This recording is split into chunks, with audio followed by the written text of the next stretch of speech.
UGC equity rule को लेकर के इलाहाबाद विश्वविद्यालय के बरगद लान में एक परिचर्चा बुलाई गई, न तो पक्ष में न तो विपक्ष में।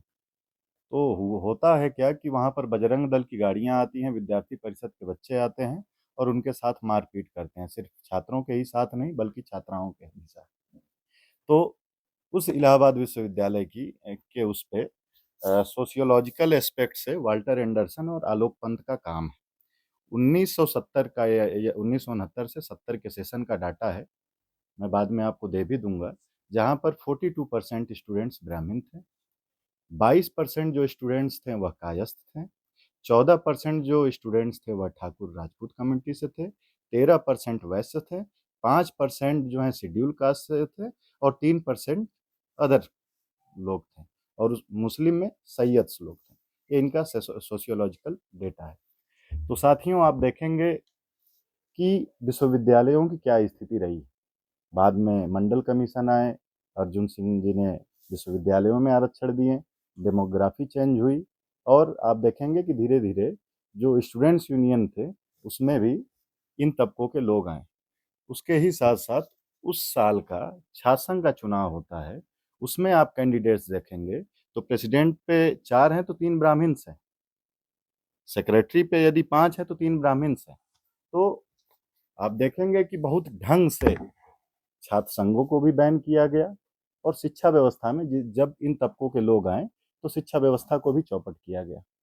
जो पिछले कुछ समय जो स्पेस जेएनयू का था शिक्षा व्यवस्था में, जब जेएनयू नहीं था तो वह स्पेस इलाहाबाद यूनिवर्सिटी के पास था, लेकिन जब इन तबकों के छात्र वहां पर आए तो उसको बर्बाद किया गया। इन तबकों के छात्र जब जेएनयू में भी आए तो उसको भी बर्बाद किया गया। और यह स्पेस कहाँ जा रहा है, तो यह स्पेस जा रहा है विदेशों में और प्राइवेट यूनिवर्सिटियों में, जहां पर तो भेदभाव की बात ही नहीं होती, जबकि भयंकर भेदभाव होते हैं। अदिति ने अफ्रीका का उदाहरण दिया, जो हमारी जेएनयू के प्रेसिडेंट है। तो जो कहते हैं कि हम जातिवाद नहीं करते हैं, हम पिछड़ी जातियों या अनुसूचित जातियों के साथ भेदभाव नहीं करते, उनके लिए अफ्रीकन इतिहासकार चिनुआ अचेबे कहते हैं कि जो घटना है, जो इतिहास है, सिर्फ शिकारी के ही नज़रिए से नहीं देखा जाना चाहिए, बल्कि उस शिकार के भी नज़रिए से आपको देखना चाहिए। कहने का मतलब यहाँ पर यदि शेर शिकारी है तो उस हिरन के भी नज़रिए से आप उस घटना को देखेंगे, उस भेदभाव को देखेंगे। जब हम हॉस्टल में बैठ करके मेस में खाना खाते हैं, जब हम कैंपस में घूमते हैं, यदि हम टॉप भी किए हैं लेकिन हमें कोटे वाला बोला जाता है, तो उस भेदभाव की बारीक को आपको समझ में आएगा। साथियों, हम जब त्रेता युग में जाते हैं तो संबूक, जो कि हिमाकत करते हैं पढ़ने की, तप करने की, लेकिन उस समय की जो सत्ता थी उनका वध कर देती है, उनका गला काट देती है। आज क्या हो रहा है? आज तो जो पढ़ रहा है, रोस्टर के खिलाफ आंदोलन कर रहा है, सरकार के खिलाफ कुछ बोल रहा है, तो आज की जो सत्ता है आपका गला तो नहीं काट रही है, लेकिन आपकी जो भविष्य है उसको जरूर चौपट कर दे रही है, आपकी डिग्रियों को चौपट कर दे रही है। तो हम आते हैं जब अपने अगली बातों पर, तो आप देखेंगे कि ये जो वर्तमान समय की जो सरकार है, जो संसाधन है उनका जिस तरीके का असामान्य बंटवारा किए हुए है, यह जो देश है एक गृह युद्ध की ओर आगे बढ़ रहा है। आज के समय में जो गरीब है उसको लड़ाना बिल्कुल आसान है, और यह वही काम कर रहे हैं।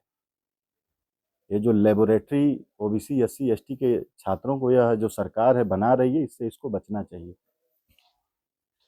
हम यह बात कहना चाहेंगे कि जो हमारा छात्र संगठन है एनएसयूआई, ये जो आंदोलन चल रहा है पहले से इसके समर्थन में है। हम पूरी जोर से, और जो भी हमारी अलग अलग स्टेट में हमारी यूनिट्स हैं उनसे भी हम लोग लगातार संपर्क में हैं, और लगभग लगभग आंदोलन भी चल रहे हैं विश्वविद्यालयों में। जो आम न्याय पसंद लोग हैं, सामाजिक न्याय की लाइन लेने वाले लोग हैं, उनके भी साथ हमारे छात्र संगठन के लोग